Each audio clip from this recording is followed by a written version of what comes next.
It's time for the Douglas Coleman Show.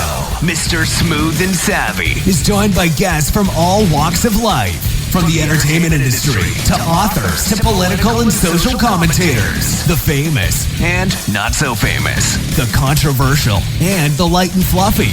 We have it all. Now, here's Douglas Coleman.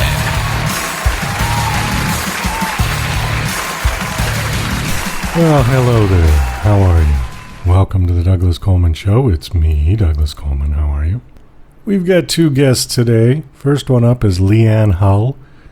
LeAnn is an author and a public speaker who has endured a very tragic event in her family, probably one of the most tragic events a parent can endure, and that was the loss of her teenage son to suicide, and the inconceivable idea that a prescription acne medication actually brought on the suicide. But she will tell us that story and tell us about the Andy Sunshine Foundation that she has created in her son's honor. After LeAnn, we have a musical duo called Out of the Dust, which is a husband and wife team consisting of Chris and Stephine Teague. We've got two of their tracks to play and an interview, and they will tell us all about how they got together, got married, broke up, got divorced, and then got married again. So it's an interesting story. Before we get to the interviews, we've got our complete radio promotional playlist. Featuring this week is a track called Vegas by George Hendrickson. For more information on George and other artists we have featured in the past, please go to our website, douglascolemanshow.com, and click on the Featured Artist link. And there you will find information on all the artists that we have featured in our complete radio promotional package. Just to let everybody know, we no longer have our Patreon page anymore. We gave up on that one. So we just have our GoFundMe. If you like what we do here at the Douglas Coleman Show, please feel free to make a donation to our GoFundMe page. Just go to GoFundMe.com and do a search for Douglas Coleman Show. We come right up. So, moving right along, here is Vegas by George Hendrickson.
There's life out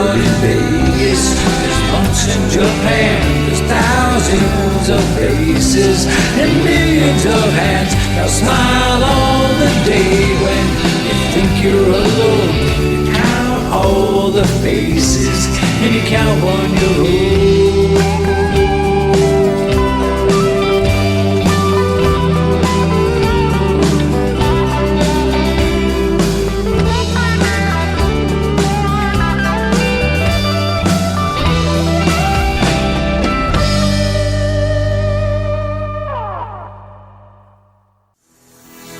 Hi, this is John Morgan, Production Supervisor for DJC Productions, and you're listening to The Douglas Coleman Show. Okay, please welcome to The Douglas Coleman Show, LeAnn Hull. Hi, LeAnn, how are you? Hey, I'm good, thank you. Thanks for having me this morning. Well, thank you for coming on the show. I appreciate it. Let's see, you are, what do I want to call you? You're an author, you've written a book, and do you do public speaking as well? I do, all over the country. Okay. So we'll call you author/public speaker. How's that? That'd be great. Okay. I know you've got a couple of things you want to talk about. You've got a book out. You also endured quite a tragedy in your family. Before we get to all that, though, can you just give us a little bit of your background, tell us what you've been doing with your life, and then we'll talk about your book? And that would be great. My background has totally changed after we lost our youngest son to suicide 6.5 years ago. So before that, I owned a construction company for 28 years. I have been married now for 39 years, and we have 4 kids, 2 boys in the military, a daughter who's a nurse, and then our youngest son who's in heaven. And I have 3 grandchildren as well. Wow. And so my background obviously seriously changed after losing our youngest son. Now I run a nonprofit foundation and do a lot of public speaking and writing and trying to make a difference in the world. Okay. I guess we got to hit on that right now. Why don't you tell us? I'm just looking at your book cover. I assume that's a picture of your son on the book cover? It is. Oh, he was a good-looking boy. He was amazing. Why don't you just tell us what happened? There was a culmination of many different factors that contributed to that terrible day.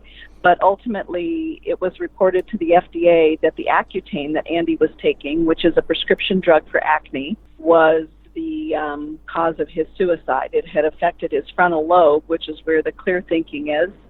And particularly in boys, their brains are not developed until they're 30 years old, fully developed. So you've got a half-developed brain at the age of 16 that's impacted by a drug, a legal drug, and then the challenges that people face, whether they're teenagers or adults, he just wasn't able to process those at that moment. And there was a breakup that he had with a girlfriend and a teacher that had been bullying him. And so to a teenager, that seems like the end of the world, even though, I really thought that he understood that his dad and I were going to help him to manage those things. And there was a bright future ahead of him. He was being scouted as a left-handed pitcher by many professional baseball teams and universities. He was one step away from being an Eagle Scout. He was a youth leader at church, just loved, well-liked at school. He's an amazing kid. It's almost inconceivable to me that it would be partly caused. I'm not saying I don't believe you, but it just seems inconceivable that an acne drug would... Yeah. I mean, that just is mind-blowing to me.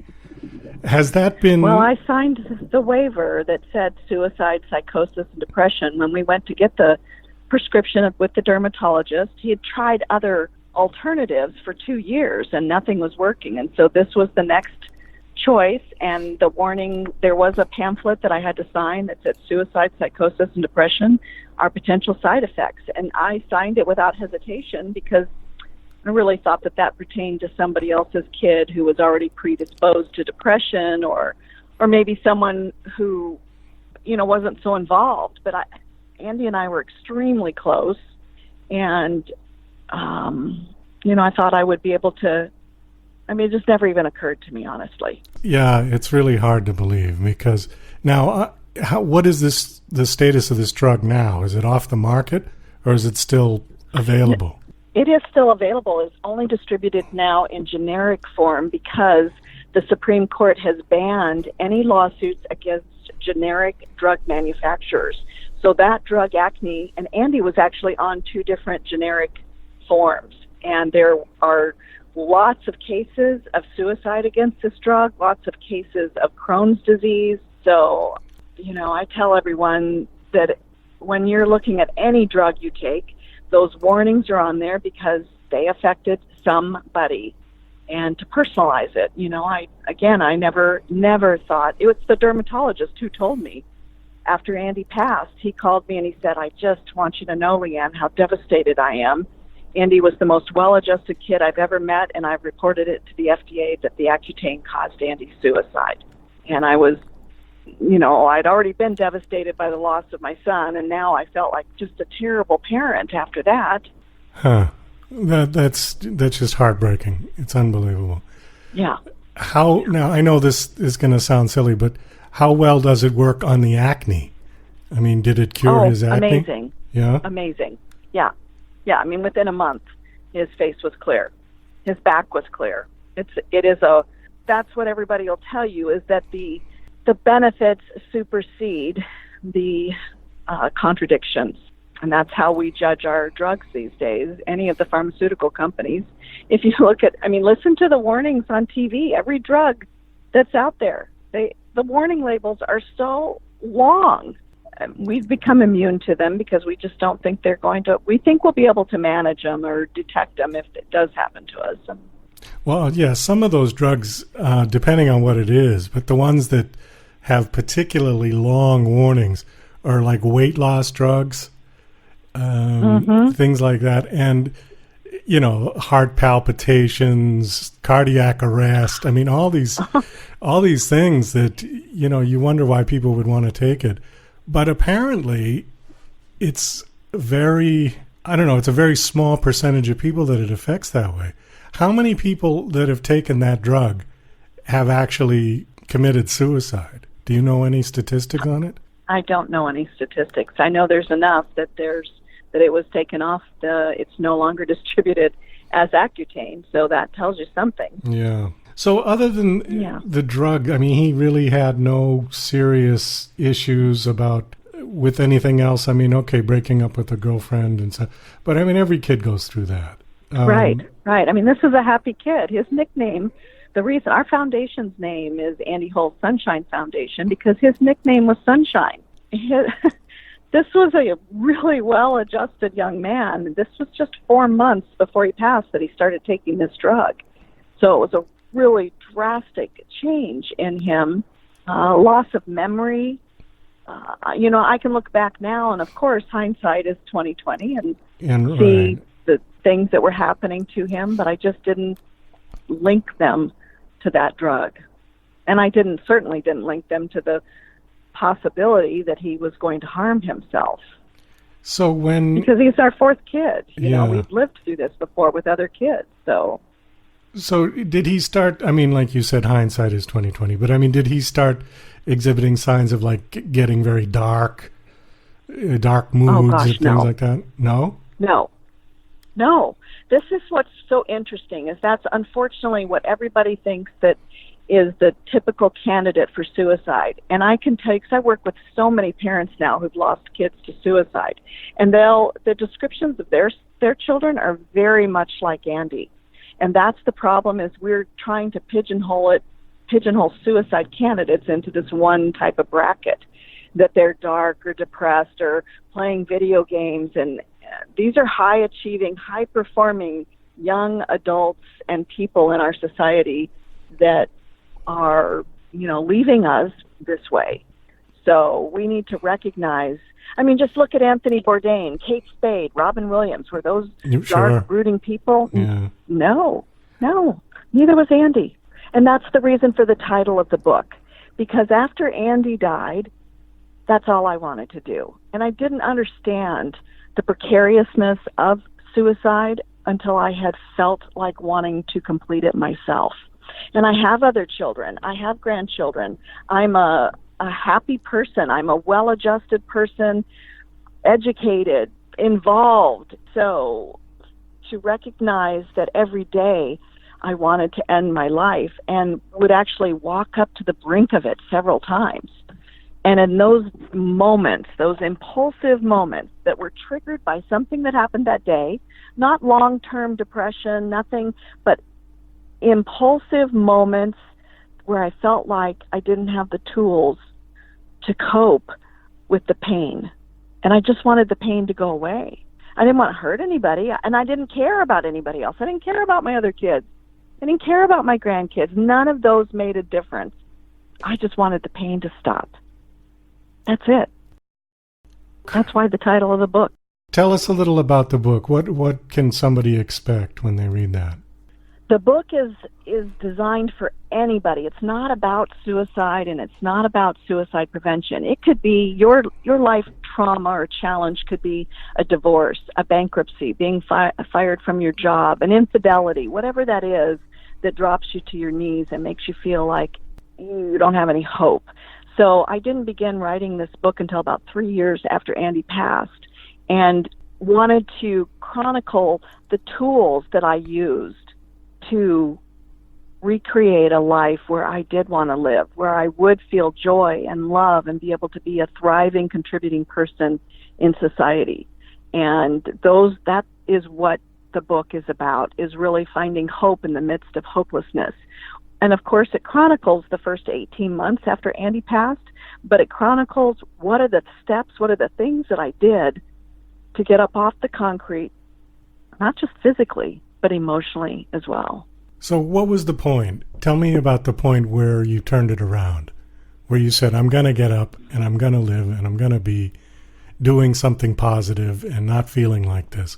What was it was there a particular thing that set you off to do that? Or was it just the time had gone by and you said, enough is enough? Oh, no, it was a progression. Because within an hour after Andy died, when I went to the restroom to look in the mirror for the first time to reconcile that this had really happened to me, I said two things. I will praise you in the storm, meaning my faith, I was going to move forward. I didn't know what that looked like, but I was in the midst of the storm and I was going to move forward, and that I wasn't the first mom. I'm not the first mom to lose a child. So I recognized that I wasn't alone in my suffering. And so all of those steps began moments after I got up off the concrete, literally, physically. And then it was an ebb and flow, like the waves in an ocean. So it's a progression. It's a journey that is 2 steps forward, 1 step back, side to side. It's lots of moving parts and pieces. So it was a continuous journey of trying to figure out how I was going to survive that began immediately afterwards. And then I did feel like at about the 3-year mark, that constant gut ache, that constant devastated pain in my stomach had finally lifted, gone away. It comes and goes still, don't get me wrong. I mean, I lost my kid, so that'll never change. No. That will never change for anybody that has lost a child. But is it there all the time? No. And am I able to laugh and love and enjoy things? Yes. Now, was he the youngest? Yes. How did your other kids react? In varying ways. My 2 military boys have not done so well. My oldest son attempted suicide twice after Andy. He was serving in the Persian Gulf when Andy died, and that was more than he could process in combat, and so it's been a really, really long journey. He's pretty stable now, but he lost his wife of 10 years. My other son, he lost his wife of 10 years, and he hasn't spoken to the family now in the last 4 years because he just can't cope with the loss of his little brother. So getting rid of all of his friends, his wife, and his family is his way of maintaining his career and his life, I guess. My daughter has done really well. She's the mother of my 3 grandchildren, and she and I are extremely close, and we've been here taking this journey together. So lots of compounded grief and loss after Andy. It didn't just end with losing Andy. I don't have children, but my grandmother and grandfather lost my father. They outlived him, but he was 55 when he died, and they were in their 70s. But my grandmother was never the same after it. So, although I am sure it's harder to lose a young child, just losing any child, I think, is traumatic for parents. And I know that she, at that point, once he was gone, she was never the same again. She just... she lost it. I know she was never the same. Well, that's why I wrote the book, because I've worked really hard at this. This has not been easy. And there are a lot of people that respond the way that your grandmother did, because this is a terrible journey. But it isn't one that has to end that way. But you do have to be willing to work at it. Just like, if you can't show up at the gym once and think you're going to be a physical specimen. It's going to take months or years. It's the same with your mental health. Yeah. And I work at this every day, trying to make sure that I'm doing things that are going to move me forward and manage where I'm at. So it is a full-time job just managing my mental health now. What kind of advice would you give, or if you're doing a public speaking engagement, what kind of advice would you offer people who have experienced similar tragedy in their family? Just maybe give us one. The main thing is that you have a choice. This is a choice on how you respond. You can't always respond. We can't always choose what happens to us, but you absolutely have 100% control over how you respond. You can be in the driver's seat or you can be in the passenger seat. You can choose to own the journey or it will own you. And I chose to own the journey. I'm in the driver's seat. Well, that's very good. That's very good advice. Now, your foundation, let's see, it's called Andy Hull's Sunshine Foundation, was created to raise awareness on loss, loneliness, suicide prevention. So is that part of what you do when you go on your public speaking tours? You're promoting the foundation? Yes. And I teach who is that candidate for suicide so that we can raise that awareness of who that person looks like, which is you or me. It's anybody. And then I teach about what are some of the triggers that can lead us to self-harm. And then I end with coping skills. What are some great tools that you can use to have a more productive, happy, healthy life and be empowered? And we have, for anybody that's listening, if you go on our website, we ship You Matter wristbands literally all over the world, and they are free of charge. So to any organization, or hey, if it's just one person that wants one, we will send you a You Matter wristband, because we want you to know that you have a purpose here on the planet. But then we also want you to maybe get an extra one and give someone else that you encounter in your life and tell them that they matter to you. You may be that person that saves someone else's life by connecting with them. Well, tell us what your website is. It's andyssunshine.com. So it's 2 S's in the middle, andyssunshine.com. Okay, super. And your book is called How to Live When You Want to Die. Is the book out now? Yep, it's on Amazon, and it's also available on my website, which is LeAnnHull.com, LeAnnHull.com. We got to wrap this up. Thank you so much for coming on. Thank you for sharing. I know it's not easy. Thanks for having me. And I really appreciate it. It's a tough subject, and I appreciate you doing the show about it. Best of luck with everything you're doing. Thank you. You're listening to Mr. Smooth and Savvy right here on the Douglas Coleman Show. We'll be right back after these commercial messages.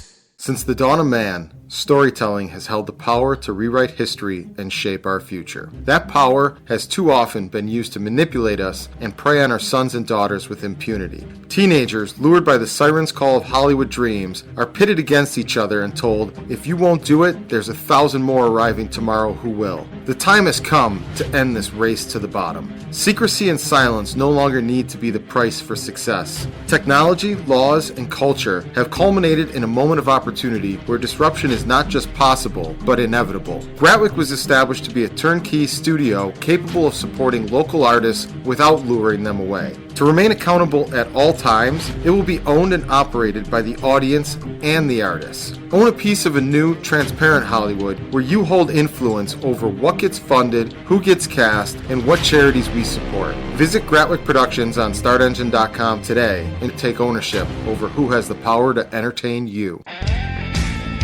Hi there, this is Stuart Epps, record producer.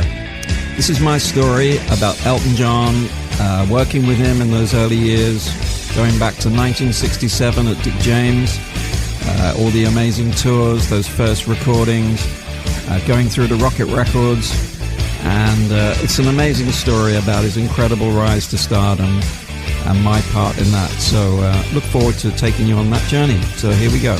Yeah, and to order this great audio CD, please just email me at stuartepps@talk21.com. That's Stuart, Stuart, Epps, EPPS, at talk, TALK, 21 in figures.com. Stuart Epps at talk21.com. Email me and I'll give you all the details for buying this brilliant audio disc. Thank you. Bye. DJC Music and DJC Productions are pleased to announce a brand new website. We have started a listing website for radio show hosts as well as potential show guests. This is a meeting site where hosts and guests can come together. Show hosts can list their show and types of guests they're interested in booking. Potential guests can list their talents, bio, accomplishments, or anything they feel makes them an interesting radio show guest. There are no recurrent payments, only a one-time $5 listing fee. Your listing will stay up until you decide to cancel. Previous guests of The Douglas Coleman Show are welcome to submit their guest listing free of charge. Go to radiohostsandguests.com. That's radiohostsandguests.com. Tired of living in a culture of lies, fake news, and alternative facts? The Pro-Truth Pledge reverses the tide of lies by calling on politicians, and everyone else, to commit to truth-oriented behaviors. The pledge asks signees to commit to 12 behaviors that research in behavioral science shows lead to truthfulness, such as clarifying one's opinions and the facts, citing one's sources, and celebrating people who update their beliefs toward the truth.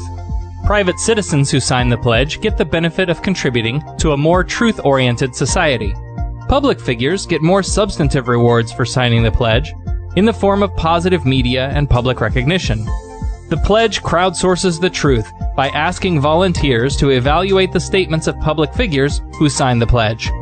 Take the pledge, demand that your elected representatives do so, and encourage your friends to take it at protruthpledge.org. The Douglas Coleman Show is now offering a complete radio promotional package for music artists. Your track will air 28 times a week for 1 month over all of our online and terrestrial platforms, as well as permanently archive on Spreaker, iTunes and many other sites. Your profile will also be featured in our featured music artists page on our website. With this package, you will also get a 15-minute interview on our show to promote your latest single, EP, LP or upcoming gig. Similar packages like this can run hundreds of dollars and often are subscription-based. Our package is a one-time fee of just $49.99. Please go to douglascolemanmusic.com/CRPP.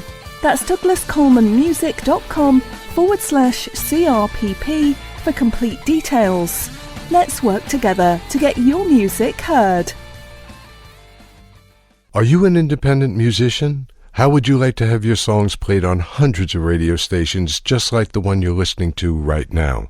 Join MusicSubmit.com and we'll promote your music to radio stations and blogs in your genre. It's free to set up your account, and we guarantee your music will be considered for airplay by radio stations worldwide. Why not sign up today? It's free. MusicSubmit.com. Radio promotion for indie musicians. Hey there, this is Chris. This is Stephanie from Out of the Desk. And you're listening to the Douglas Coleman Show. This is our song, I Come Alive, from our album, Now More Than Ever. I was a sinner, lost and forgotten. Didn't know how far I'd fallen. Then Jesus found me wrapped in my failure, gave me new hope. I have a Savior. I hear his call to follow, but I must die to come alive.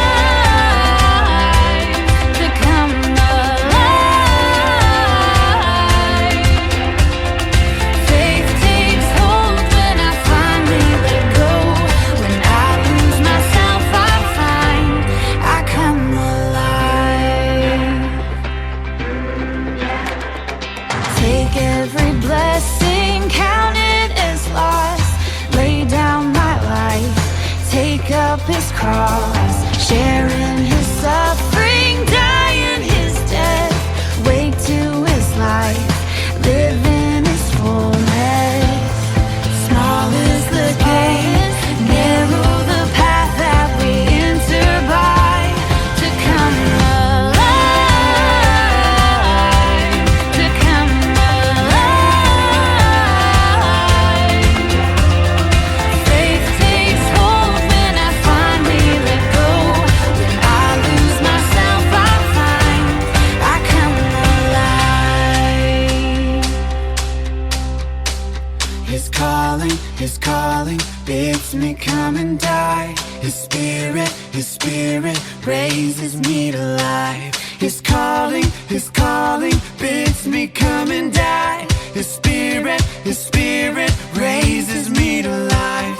His calling bids me come and die. His spirit raises me to life. His calling bids me come and die. His spirit raises me to come alive, to come alive. Faith takes hold when I finally let go. When I lose myself, I find I come alive. I was a sinner, lost and forgotten. Didn't know how far I come. When Jesus found me, wrapped in my faith, gave me new hope. I have a Savior.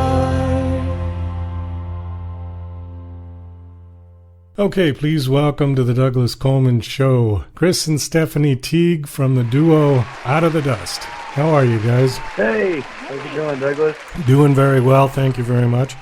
Thank you for coming on the show. I was reading through your bio. It's pretty interesting. It's a pretty intense story. Who wants to tell it? Let's see. Chris, why don't you start? Well, Stephanie and I think, God's been really good to us, and we met at a young age on a mission trip, and we sort of, we were in high school at the time, and still found love as youngins. Didn't quite know what love was, but certainly felt the feelings, and we stayed together through college and got married. Around that time is when I started having questions about my faith, and a lot of young folks or even older folks go through that period of questioning your faith, and I was plugged into the church, but I still didn't really feel comfortable sharing that with anyone. I maybe said something here or there, but didn't really let anyone know what was really going on. And I kept serving. Stephanie and I led worship in a lot of different venues, but the secrets and the questions just kind of festered beneath the surface, out of sight from anyone. And I was in the music industry at the same time, going to school for that here in Tennessee. And there's plenty of things to get into in that industry, and my defenses were kind of down. I was isolated and alone, and not just I was kind of faking it. And I started getting into drugs and alcohol and parties and friends late at night, and I had various jobs that made that easy to do as well. And so I would be out all hours of the night. Meanwhile, I'd come home to my wife, and didn't really think there was anything wrong with that. And the enemy of God, he wants to isolate us, and that isolation, continued in my story, and it also bled over into our marriage until finally I believed the lie that if I left Stephanie and left the church, that I could be free. I could do what I wanted to do, and I wouldn't have to hide anymore. So I sat Stephanie down and told her that I was going to leave, and I went to a lawyer's office and signed papers, and that was that. I walked away. You said that you were questioning your faith at a certain point. Give me an example. What were you questioning about it? Goodness. There's a lot of good reasons to have doubts, and there's a lot of not so good reasons to have doubts. I think doubt is an integral part of faith. If you never doubt anything, or if you never ask questions, then I don't know that there's a real ownership of faith there. But for me, it was sometimes I would come across articles about the fact that Jesus was just a recapitulation or a retelling of some of these other religious figures, specifically like the god Horus. And there's a lot of old, bad, scholarly information on the internet. Nobody really goes on the internet and cleans up all the bad info. And so, there's some bad arguments that are made around Jesus. And, was he just a retelling of these old, savior figures? And the answer is no. The scholarship is pretty clear on that. But, I was also very much into science, and I would often find myself just, looking. It's funny. I think sometimes you find what you want to find and you see what you want to see. But I would look at the bigness of the universe and think about the smallness of us and wonder, how could we possibly know anything that was true about reality in the universe? So just both big questions and, getting into the nitty gritty. There was a lot going on there in my head and heart. Was there anything specific that you did not like? It didn't jive with you at that point? I don't mean the whole concept of, is there a God, or was Jesus really the Son of God? But was there anything specific in your life that, that happened that caused you to lose your faith? I'll give you an example. Sometimes people go through a lot of bad things in their life, or they witness a lot of bad things, people dying, or, just all kinds of things, losing all their money, going through all kinds of incredible stress. And then they sort of stop and wonder, how could God let this happen to me? Was there ever a point where something like that was going on with you? There's probably plenty to unpack there. I lost my dad. I never really had a father figure to speak of on a daily basis in my life. So I think, I've unpacked some of that, regarding how I view God as a father, or how I even look at God. I don't know that anything specifically around hardship. If I say that, it sounds like I had a hard life, but I actually had things really easy. I mean, things were taken care of for me. I grew up in a great family. I didn't really want for much. And I think what honestly led to me, doubting my faith, or even just starting some of those questions, the enemy sort of saw me from far off. And I started falling into this pattern of idolatry, even early on in me and Stephanie's relationship. I would, I put marriage on a pedestal, thinking that would be what would fix me, or what would make me happy. And that's a terrible way to view marriage if it's something that's going to make you happy. And that bled over into career in the music industry. It bled into the substances, the alcohol and drugs that I was getting into. All of this pattern of idolatry, where I was placing things above God, thinking that I would be able to find happiness. And I think along the way that sort of chipped away at my faith in God. All right, it's time for Stephanie to talk. Please. You're still there, aren't you? Yeah? Yeah. Okay. So after all that, and then he files for divorce, why did you take him back? What happened that made you want to take him back?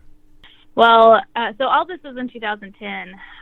And for me, that year after, when our marriage blew apart pretty violently, I had no idea. He had hidden a lot of that stuff from me. I didn't know about his doubts or his, the drugs and alcohol. I didn't know any of it. And so a huge year of growth for me, of pain, obviously.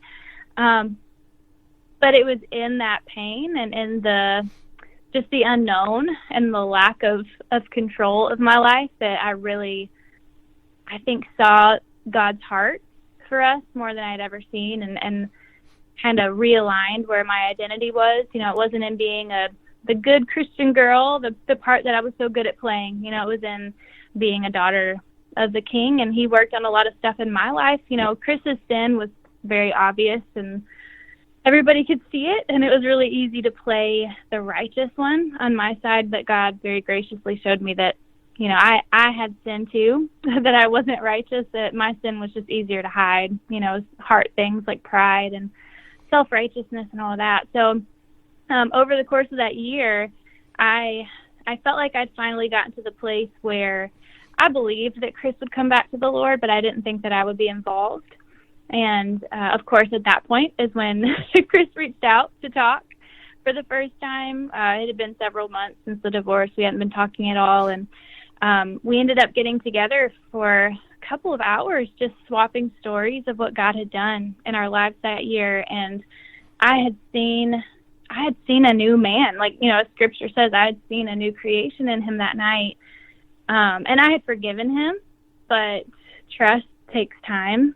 As it should. Like, we always encourage people that if somebody is trying to earn your trust back, that they'll take the time to do it. So we took a few months separately, doing some counseling, involving our church, our community, which is what we didn't do the first time, really just having all of our bases covered, knowing that we were pursuing what the Lord had for us. So after a few months of that, we all were in agreement that if we wanted to pursue us again, that we should go for it.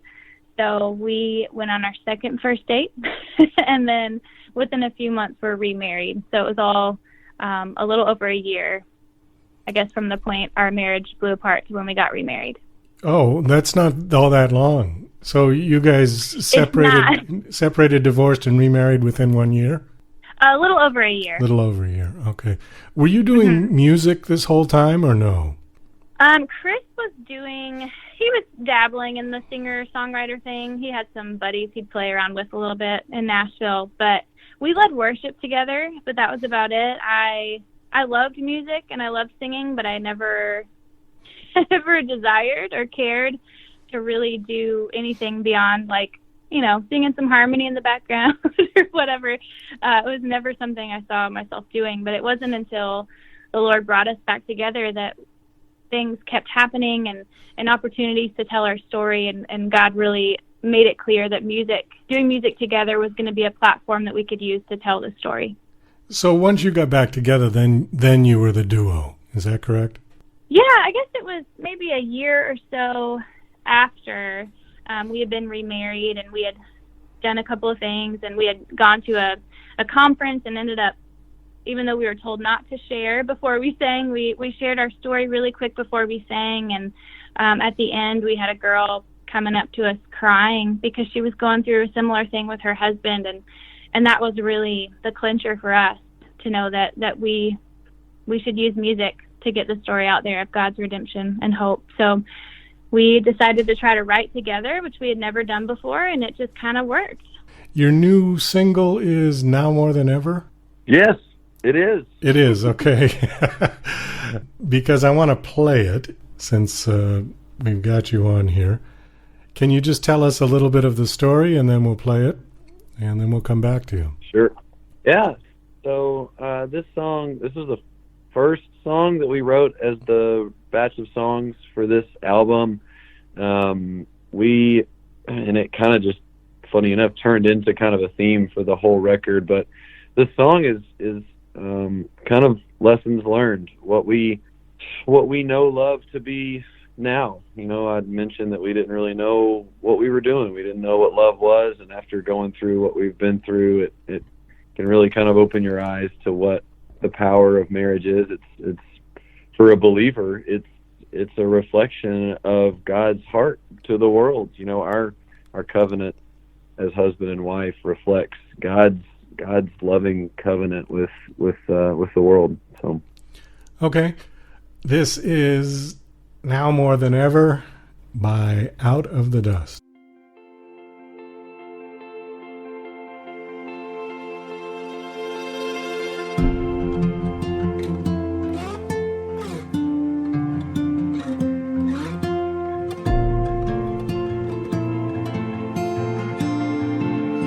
Darling, here we are.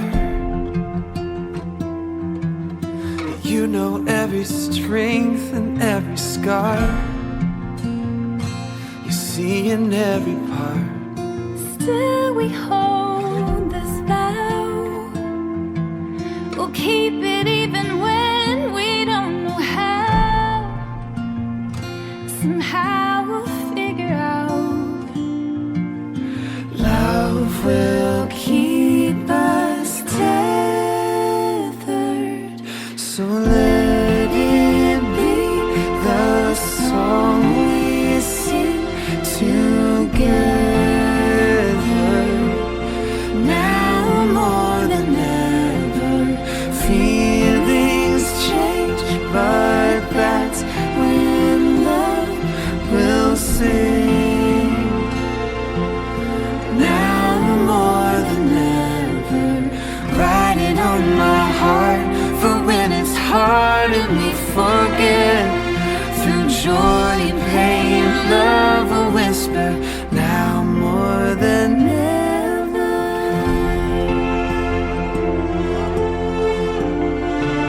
Still a mystery that heaven fights through hell to help us see there's more than you and me. Our love is prophecy. It shows a broken world how it could be. And it speaks through you and me. Love that lays itself down. Oh, let it be the song we sing together. Now more than ever, feelings change, but that's when love will sing. Now more than ever, write it on my heart, for when it's hard and we forget, through joy and pain, love will whisper, now more than ever.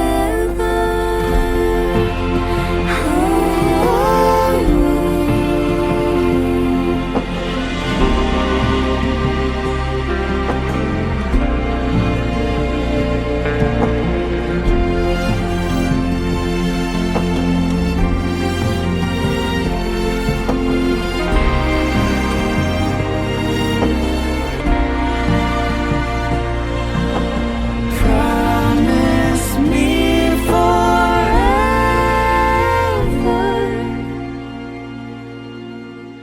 and let it be the song we sing together.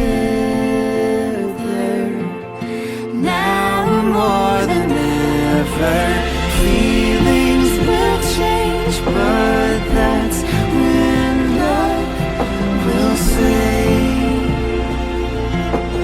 Now more than ever, write it on my heart, for when it's hard and we forget, through joy and pain, our love will whisper, now more than ever.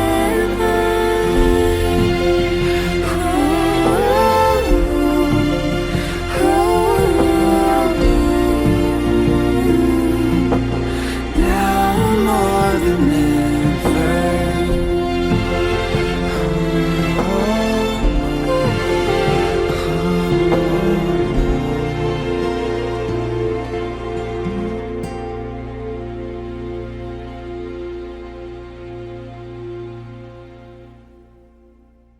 Wow. That was a very pleasant surprise. I have not listened to that until right now. And great singing, first of all, by both of you. Thanks. And Thank you. You wrote that? You guys wrote that? Yes, sir. And who did all the arrangement? Because the arrangement's very intricate. Yeah, that was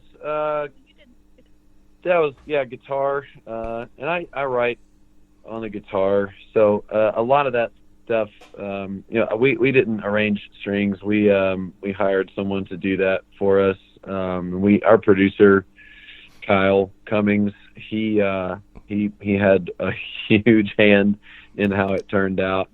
But yeah. Well, no, I mean, I'm a musician as well. So when I was listening to the arrangement and the various sort of progressions of the strings and the way I went through, I was like, wow, this is really, it's very intricate. You could really dissect that for a half an hour and bore every non-musician to death, with a lot of technical speak. But no, very good. Very good. Very nice. What genre would you put that in? Oh, mercy. Singer-songwriter. Singers, yeah, it would work for that. It reminds me of, God, if you want to go way back, it kind of reminds me of a Lionel Richie tune that came out in the 80s. I think it was Lionel Richie. You remember that song, Endless Love? Yeah. Yeah, it echoes of that a little bit, and I don't know. There's different songs, like especially the male and female vocals, kind of talking to each other, and there are other songs that have come out that are like that, but this one is definitely a breath of fresh air to that kind of a song, and very well done. Now, is all your music similar to that, or do you do up-tempo stuff and different kind of genres, or is it all pretty much in that sort of genre? Yeah, we are really proud of the breadth, the kind of wide scope of our most recent record. It's called Now More Than Ever. That song is called Now More Than Ever, and the album is also titled Now More Than Ever. And okay, we hit everything. I mean, we wanted it to be full of music that we love, and we love dramas. We love movies. We love cinematic sounding orchestral love songs. We also have just some really fun pop. We love we have 2 kids, and we love listening to old school Michael Jackson or 70s pop and modern pop. So there's all kind of stuff. There's a feature from Tony Tillman. He's a Christian rapper. So we've got a lot of different genres and vibes. So how long is this? This is an entire album that Brian sent me. How long has the album been out? It came out September 13th. Okay. How's it doing? It's been doing well. We've been touring it a bit and had good response from people we've been interacting with. So it's been fun to see. There's a song from Plum as well. We featuring Plum that we wrote, and she was kind enough to sing on as well. The Christian music artist Plum, Tiffany Lee. She also has a marriage redemption story, and that song has been doing. It's called Take This. Yeah, that song is called Take This, and that song has been doing really well on the streaming platforms, and we've seen a good response. So are you guys on tour at the moment? We are at the very end. We had a big summer tour, and now we're finishing up about 20 dates or so from this fall. We have our last dates this weekend. Oh, okay. Well, there's no point to mention that because by the time this airs, it'll all be done. So, yeah, we are taking a break for the winter. We've been on the road quite a bit the last 6 months or so. Okay. Well, you guys, we got to kind of wrap this up. Thank you so much for coming on. Best of luck with that. Again, really nice. Very nice song. Yeah, thank you. You want to give out your website? Sure. If you want to find us anywhere, we're pretty much all the platforms. The website is outofthedustmusic.com. Facebook is /outofthedustmusic. Instagram is /outofthedustmusic. So anywhere you can find us, it's Out of the Dust Music. All right, super. Chris and Stephanie Teague, thank you so much for coming on the show. Thank you. Thank you. Well, that's about all the time we've got for the show today. I want to thank my special guests, LeAnn Hull and Chris and Stephanie Teague of Out of the Dust. Also, thank you to George Hendrickson for his music. This is Douglas Coleman saying, I'll see you later.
To